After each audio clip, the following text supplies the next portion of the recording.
আসসালামু আলাইকুম, প্রত্যেককে স্বাগত জানাচ্ছি আজকের ক্লাসে।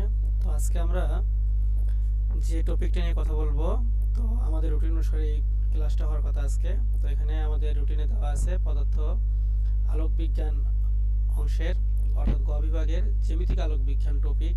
এখান থেকে আমাদের আজকের ক্লাস থাকবে। তো আমরা ক্লাসটি শুরু করব, আর আমি একটু অসুস্থ, তাও চেষ্টা করবো যতদূর ক্লাসটা কন্টিনিউ করাতে।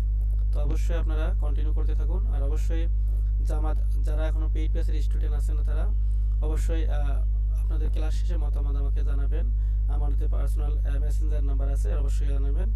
আর যারা ফ্রি ক্লাসটা আজকে মূলত আমরা সবার জন্য উন্মুক্ত করেছি, তো আপনারা যারা ক্লাসটা দেখবেন, তো অবশ্যই যারা ভৌত বিজ্ঞানে এবং পদার্থবিজ্ঞানে এডমিশন হননি, অবশ্যই তারা এডমিশন হতে পারেন।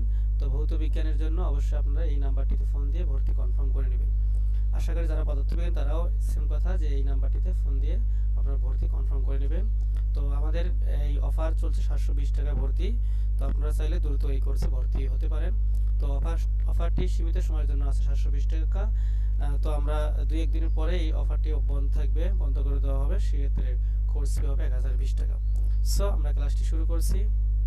তো প্রথমে আমাদের এখানে আলোক বিজ্ঞানের মনে রাখতে হবে যে এখানে 10 নম্বর, অর্থাৎ প্রতিটি বিভাগে 10 নম্বর করে। তো জ্যামিতিক আলোক বিজ্ঞান একটা রয়েছে, একটা হচ্ছে কি ভৌত আলোক বিজ্ঞান। তো সেক্ষেত্রে আমরা এই প্রশ্নগুলো এখানে সাজিয়েছি। তো আরেকটি কথা বলে রাখি, বাজারে যে প্রচলিত বইগুলো পাওয়া যাচ্ছে, সে বইগুলো বর্তমানে অনেক সিলেবাসের আলোকে রেডি করা না। কেমন করে বুঝলাম? যে আমাদের নতুন যে সিলেবাস দেওয়া আছে, সেই সিলেবাসটা যদি আমরা খেয়াল করি, যে সিলেবাস খেয়াল করলে দেখা যায় যে আমাদের যে নতুন যে সিলেবাস দেওয়া আছে, এই সিলেবাসের আলোকে তারা টপিকগুলো সাজায়নি।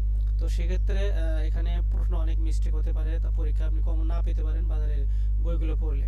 তো সেক্ষেত্রে আমরা আপনাদের জন্য, যারা আমাদের কোর্সে ভর্তি হবেন তাদের জন্য আমরা সাজেশন রেডি করেছি, ক্লাস তো নেবই। তো এই জন্য আপনারা আমাদের এই ক্লাসগুলো খুব যত্ন সহকারে দেখবেন এবং আমাদের সাজেশনগুলো ফলো করবেন, এবং ক্লাস শেষে যে আমরা পিডিএফগুলো দেবো আপনাদের পরে, অবশ্যই সেগুলো আপনারা মনোযোগ সহকারে দেখবেন। তো প্রথমে আমরা ক্লাসটার দিকে যাই। তো প্রথম প্রশ্ন আছে, আলোর প্রতিফলন কাকে বলে? এরপরে আলোর প্রতিফলন কত প্রকার ও কি? দুইটি প্রশ্ন আমরা এখানে লিখেছি। তো অ্যান্সার আমরা যদি খেয়াল করি, যে আলোর প্রতিফলন, যে আলো কোনো স্বচ্ছ মাধ্যমের ভেতর দিয়ে যাওয়ার সময় অন্য কোনো মাধ্যমে বাধা পেয়ে দুই মাধ্যমের বিভেদের কিছু পরিমাণ আলো প্রথম মাধ্যমে ফিরে আসে। এই ফিরে আসাটা হচ্ছে কি? আলোর প্রতিফলন। তো এটাকে আমরা যদি বিশ্লেষণ করি, যে এটা হচ্ছে একটা বিভেদ তল, আর এটা হচ্ছে একটা অভিলম্ব। তো আর এই বিভেদ তল মানে কি? বিভেদ তল মানে আমরা এটা বুঝি যে তল দুটি মাধ্যমকে কি করে? আলাদা করে। তো এটা আমরা প্রতিফলক পৃষ্ঠ বা বিভেদ তল বলতে পারি। আমরা বিভেদ তল লিখলাম এটাকে। তো এরপরে একটা আলোক রশ্মি, সাপোজ আমি অন্য কালার ইউজ করব এখানে, যে সাপোজ একটা আলোক রশ্মি, এই আলোক রশ্মি একটা আপতন বিন্দুতে বা প্রতিফলক পৃষ্ঠে এসে আপতিত হলো। হওয়ার ফলে এখানে যেহেতু এই খাস কাটা দাগগুলো দিতেছি আমরা, এই দাগগুলো হচ্ছে প্রতিফলক পৃষ্ঠ।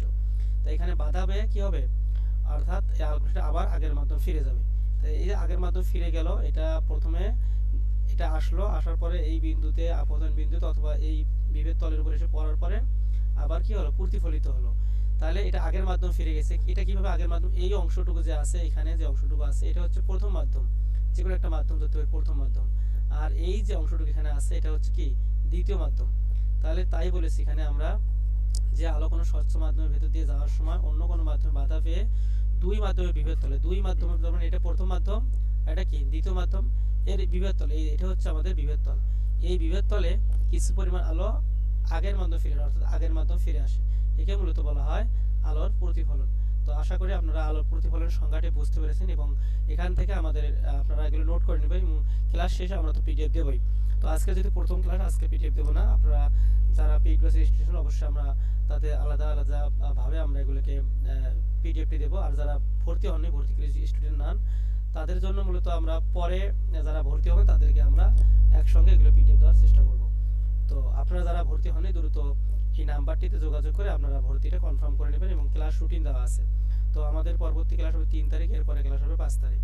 তো এখানে আলোর প্রতিফলনের সূত্রগুলো দেওয়া আছে। আলোর প্রতিফলনের সূত্র হচ্ছে দুটি সূত্র, আপনারা জানেন, যে আপতিত রশ্মি আপতন বিন্দুতে প্রতিফলকের উপর অভিলম্ব এবং প্রতিফলিত রশ্মি কি থাকবে? একই সমতলে থাকবে। তাহলে বিষয়টা কি এখানে আমরা বোঝার চেষ্টা করি, যে আপতিত রশ্মি, যে রশ্মি বিভেদ তলের উপরে এসে পড়ে সেটাকে বলা হয় আপতিত রশ্মি। তাহলে এই রশ্মিটার নাম হচ্ছে আপতিত রশ্মি। এই রশ্মিটার নাম হচ্ছে কি রশ্মি? আপতিত রশ্মি। আমি আবার এখানে লাল কলম দ্বারা মার্কিং করি যে এই রশ্মিটা হচ্ছে আপতিত রশ্মি, যে রশ্মি বিভব তলের উপরে এসে পড়বে সেটা হলো কি আপতিত রশ্মি। এরপরে আপতন বিন্দুতে, আপতিত রশ্মিটা যে বিন্দুতে আসবে, এই যে বিন্দুটির পাশে পড়ে এটাকে বলা হয় আপতন বিন্দু।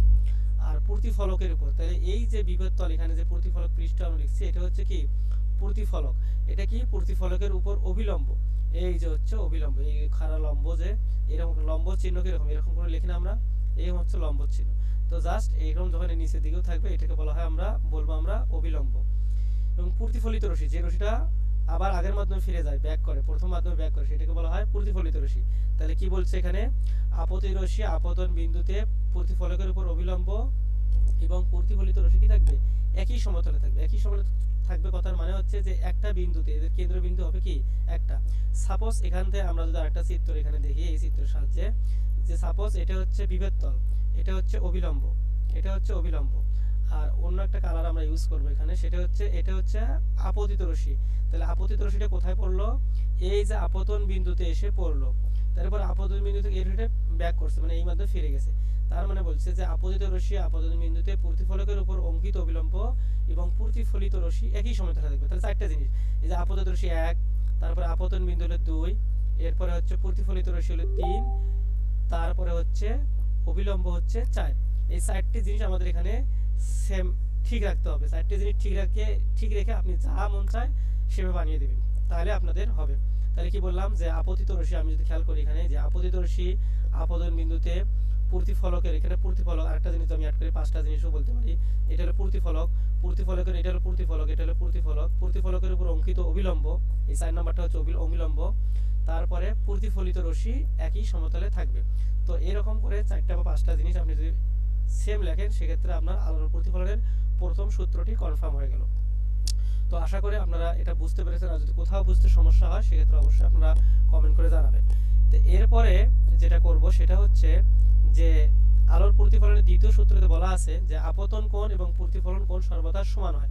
তাহলে আপতন কোণ আর প্রতিফলন কোণ কেমন করে সমান হয়, এটা হচ্ছে বিভব তল, আমি বারবার বলছি এগুলো হচ্ছে বিভব তল, আর এটা হচ্ছে আপতিত রশ্মি, আর এটা হচ্ছে কি প্রতিফলিত রশ্মি। তাহলে এই কোণের মান যত হবে, এই কোণ যদি 60 ডিগ্রি হয় তাহলে এই কোণও হবে কত 60 ডিগ্রি, এই কোণ যদি 45 ডিগ্রি হয় এই কোণও হবে কত 45 ডিগ্রি। অর্থাৎ আপতন কোণ আর প্রতিফলন কোণ সর্বদা কি সমান। অর্থাৎ কোনো একটা আলোক রশ্মি যদি দর্পণে এসে 45 ডিগ্রি কোণে আপতিত হয় আর প্রতিফলিত কোণটা কত হবে, তাহলে প্রতিফলিত কোণটাও হবে কত 45 ডিগ্রি। তাহলে এটা যদি 45 হয় তার মানে এই কোণটাও হবে কত 45 ডিগ্রি। এখন আপনাদের একটা প্রশ্ন থাকতে পারে যে আপতন কোণ কাকে বলে আবার প্রতিফলন কোণ কাকে বলে। তাহলে আপতন কোণ কাকে বলে এর সংজ্ঞাটা একটু জেনে নেই আমরা, যে আপতিত রশ্মি এবং অবিলম্বের মধ্যবর্তী যে কোণ সেটা হচ্ছে আপতন কোণ। আপতিত রশ্মি এবং অবিলম্বের মধ্যবর্তী যে কোণ সেটা হচ্ছে কি আপতন কোণ। আর প্রতিফলিত রশ্মি এবং অবিলম্বের যে মধ্যবর্তী কোণ সেটা হচ্ছে কি প্রতিফলন কোণ। তো আপতন কোণকে আমরা আই দ্বারাও প্রকাশ করতে পারি অথবা θ1 দ্বারাও প্রকাশ করতে পারি। আর প্রতিফলিত রশ্মি বা প্রতিফলিত যে কোণটা আছে, রশ্মি না কোণ, প্রতিফলিত কোণকে আমরা আর দ্বারাও প্রকাশ করতে পারি অথবা θ2 দ্বারাও কি প্রকাশ করতে পারি। আই হোপ আপনারা আপতন কোণ এবং প্রতিফলন কোণ বুঝতে পেরেছেন। তাহলে আই ইকুয়াল হচ্ছে কি আর, তাহলে আই ইকুয়াল আর, তাহলে আপতন কোণ আর প্রতিফলন কোণ সর্বদা কি সমান। আশা করা যায় আপনারা এটা বুঝতে পেরেছেন। তো এরপরে আমরা মূলত আমাদের সূত্র যে কাজটি শেষ, এরপরে আমাদের দ্বিতীয় যে সূত্র প্রশ্নটি আছে এটা হচ্ছে, দ্বিতীয় প্রশ্নটি ছিল আমাদের আলোর প্রতিফলন কত প্রকার ও কি কি এদের সংজ্ঞা লেখো। তো আমরা মূলত জানি যে আলোর প্রতিফলন মূলত হচ্ছে দুই প্রকার, একটা হচ্ছে নিয়মিত প্রতিফলন আর একটা হচ্ছে কি ব্যাপ্ত প্রতিফলন। নিয়মিত প্রতিফলন আর একটা হচ্ছে ব্যাপ্ত প্রতিফলন। তো আমরা এখন জানার চেষ্টা করব যে নিয়মিত প্রতিফলন কাকে বলে। তো নিয়মিত প্রতিফলন, যে নিয়মিত প্রতিফলন আলো যখন একগুচ্ছ সমান্তরাল আলোকরশ্মি কোনো মসৃণ পৃষ্ঠে আপতিত হয়ে প্রতিফলনের পর সমান্তরাল থাকে বা অভিসারী কিংবা অপসারী গুচ্ছে পরিণত হয়, সেই আলোকরশ্মিকে বলা হয়, সেই প্রতিফলনগুলোকে বলা হয় নিয়মিত, বা সেই প্রতিফলনগুলোকে বলা হয় নিয়মিত প্রতিফলন বা কি প্রতিফলন, সেটা হচ্ছে সুষম প্রতিফলন। তো আমরা এখন এটা বোঝার চেষ্টা করব যে নিয়মিত প্রতিফলন আর ব্যাপ্ত প্রতিফলনটা হচ্ছে কি জিনিস। তো এখানে বলেছে যে একগুচ্ছ সমান্তরাল আলোকরশ্মি যখন কোনো মসৃণ পৃষ্ঠে আপতিত হয়ে প্রতিফলনের পর সমান্তরাল বা অভিসারী বা কিংবা অপসারী গুচ্ছে পরিণত হয় সেগুলো হচ্ছে বলা হয় প্রতিফলন। তো আমরা মূলত লিখবো আরো সহজ হবে যে যখন একগুচ্ছ সমান্তরাল আলোকরশ্মি কোনো মসৃণ পৃষ্ঠে আপতিত হয়ে প্রতিফলনের পর সমান্তরাল থাকে, শেষ। এতটুকু কথা আমাদের লিখলেই হবে যে প্রতিফলনের পর সমান্তরাল থাকে, তাকে বলা হয় কি, যে নিয়মিত প্রতিফলন। তো আপনি এই কথাগুলো কিন্তু কোনো বাজারে প্রচলিত গাইড বই এবং অন্যান্য যে বইগুলো আছে এগুলো পাবেন না, এগুলো আমার নিজের হাতে নোট করা। সো এক্ষেত্রে আপনি অবশ্যই আপনাদের এই কোর্সে ভর্তি হলে আপনাদের জন্য সহায়ক হবে, এবং আমি নির্দ্বিধায় বলতে পারি যে আপনি যদি এই কোর্সে অংশগ্রহণ করেন সেক্ষেত্রে অবশ্যই আপনি শতভাগ সাফল্য অর্জন করবেন, এটা আমি মনে করি। তো অবশ্যই দেরি না করে আপনারা 720 টাকার কোর্স, মাত্র, বেশি টাকা না। তো অবশ্যই আপনারা এই কোর্সে অংশগ্রহণ করুন। এই 720 টাকাতে আপনি মূলত আমাদের কাছে যে সার্ভিসটা পাবেন এটা আশা করছি ভালো হবে আপনাদের জন্য। তো নিয়মিত প্রতিফলনটা আমরা বুঝাবো এখন, যে এটা হচ্ছে বিভব তল, এটা হচ্ছে আপতিত রশ্মি। এখন আমরা একটু ক্লিয়ার করে নিই, এই কলমটা চেঞ্জ করব। তো এটা একটু ক্লিয়ার করে নিই। হ্যাঁ, সেটা হচ্ছে যে এটা হচ্ছে একটা প্রতিফলক পৃষ্ঠটা মসৃণ কেমন করে বুঝবো, যদি আলোক পৃষ্ঠটা এরকম করে এরকম পৃষ্ঠ, এটা যদি থাকে এরকম খাস কাটা দাগ থাকে এবং রেখাটা যদি সরল রেখা হয় তাহলে এটা বুঝবো কি মসৃণ। আর যদি এরকম থাকে অথবা বাঁকা থাকে তাহলে বুঝবো কি এটা হচ্ছে অমসৃণ। তাহলে একগুচ্ছ আলোক রশ্মি আপতিত হলো, এখানে আমরা অবিলম্বটাকে দিয়ে নেই, এটা হচ্ছে অবিলম্ব, এটা হচ্ছে বিভেদ তল, এটা হচ্ছে অবিলম্ব। এখন আমরা অন্য একটা কালার ইউজ করব। তো এই যে আলোক রশ্মি আপতিত হলো, হওয়ার পরে প্রতিফলিত এদিকে গেল। আর একটা আলোক রশ্মি এখানে আপতিত হওয়ার পরে প্রতিফলিত এদিকে গেল। তাহলে আর একটা আলোক রশ্মি প্রতিফলিত হয়ে একটি এদিকে গেল। তাহলে সেটাই বলেছে যে এক গুচ্ছ, মানে একটা আলোক রশ্মি হবে না, আলোক গুচ্ছ হবে কত, এক গুচ্ছ একটা হতে একাধিক, মানে একের অধিক হচ্ছে আলোক রশ্মি। তাহলে আপতিত হওয়ার পরে দেখেন এই আলোক রশ্মি যখন আপতিত হয়েছে তখন গেছে এইদিকে, আবার এটা যখন আপতিত হয়েছে তখন গেছে এইদিকে, আবার যখন এটা আপতিত হয়েছে তখন গেছে এইদিকে।